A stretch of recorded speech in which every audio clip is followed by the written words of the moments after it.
Hi there, I'm Andrea Koppel, and it's time for coffee, the podcast where you get to hear firsthand what the jobs and careers that interest you the most are really like. Hey there, Java junkies. Welcome to another K-Cup mini episode of Time for Coffee. By the way, K-Cups come in 3 sizes, single, double, and triple shots, or roughly 1 minute, 5 minutes, or 10 minutes in length. So if you don't have time to throw back an entire caffeinated career conversation, these K-Cup mini episodes of T4C can give you a quick caffeinated fix, whether you're on the go or you only have a few minutes to binge. So grab your mug and take a chug, because it's time for a caffeinated career double shot K-Cup with my guest, Andrew Imbrie.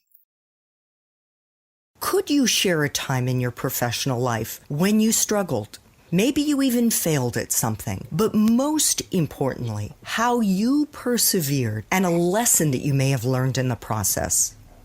I can share a personal story because I remember this ties back to the NATO experience. My family was coming back to the U.S. from Brussels. And this was my father's last post as a diplomat. And I was also coming back to the U.S. and was hoping that I'd have a job lined up. And I'd worked hard to try to line up something. And I came back and it fell through. And sometimes this just happens and you get these setbacks. And I felt pretty disappointed because I was really hoping to come back to a job. And I couldn't find one. And I kept trying and I couldn't find one. And this was at a time when I hadn't had too much experience under my belt. And a lot of times I'd go and I'd interview at places and they'd look at me and my background and they'd just say, you really, you want to do, say, something in foreign policy, or you want to work on development, or you want to work on these security issues, but I just don't see much in your background that speaks to that. And I started questioning myself, despite what I just shared with you and your listeners about the liberal arts, I started wondering whether I had really picked the right path or if I had been foolish in not specializing. And so this period of self-doubt, I think a lot of people go through it, and it might seem minor to the casual eye, but for anyone who's gone through it, it can be pretty wrenching. And I couldn't find anything. And in this whole process, I am very blessed to have a younger brother with whom I'm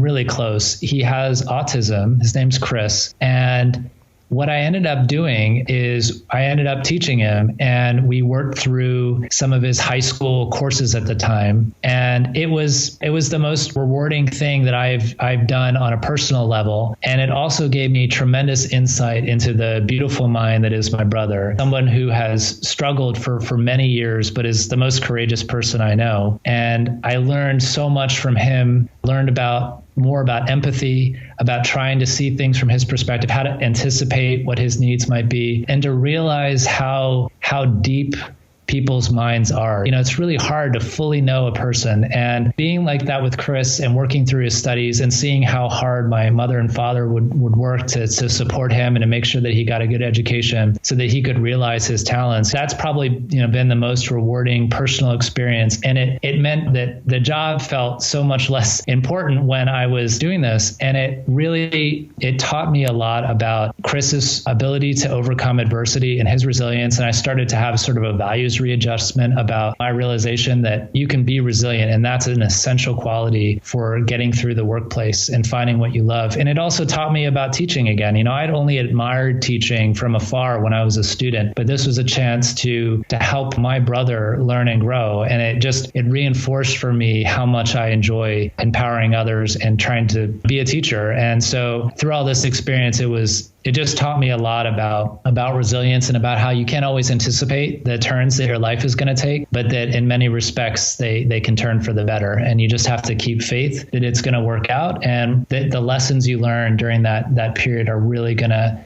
shape your life for the better. And that's what I want to leave with your listeners, is just to embrace the uncertainty and the ambiguity sometimes, and to realize that you've got a support system and to reach out and fortify that. What a powerful story, Andrew. Thank you so much for sharing that. I'm really happy to have the chance to share it with your listeners, because I I remember vividly, and I still do every time I think about a new job, what it means to go through that, and sometimes how hard it can be. And it's so fortunate if you can have a support network there for you to help remind you of what really matters and to, sustain you through times when you're doubting yourself. I feel lucky that I've had that, and I hope your listeners have that too. Thanks for tuning in to this K-Cup mini episode of Time for Coffee. If you want to listen to our entire caffeinated career conversation, please check out the show notes for this episode. Thanks so much for listening to Time for Coffee, where the professionals in the jobs that most interest you always have time to grab coffee 24/7, no matter where you live. I have one quick favor to ask you. Remember to rate, review, and subscribe to Time for Coffee. Thanks so much.